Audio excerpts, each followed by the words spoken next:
Well, I mean, it's lovely to win an award. I mean, what's not to like? I mean, it.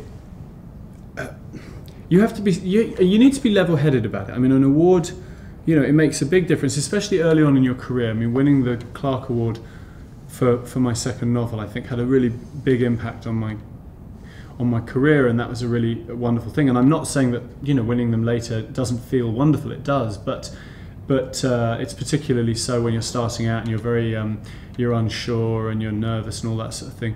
But you know, any award, and I'm not just talking about genre awards, any award for books should be about kind of creating an argument. And part of the pleasure, those of us who are, you know, people, award watchers, often really enjoy disagreeing with a decision, you know, and you have these huge arguments, you know, I can't believe those assholes chose this one over that one, blah, blah, blah. But that's part of the pleasure, that's part of the point. Now, that doesn't mean that there aren't times that you're not genuinely scandalized by the decision that's been made.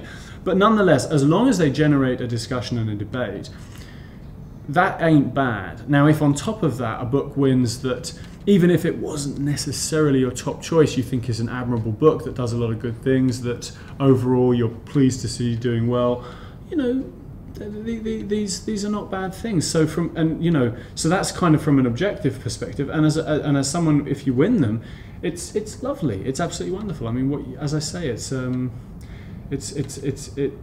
can be quite moving. I think it can be quite surprising how moving it is, because, you know, it's very easy to be cynical about it for good reason. You know, we know that this is not an objective measure. We know all that stuff, so you can have all that kind of rationally in your head, but still be very moved to win.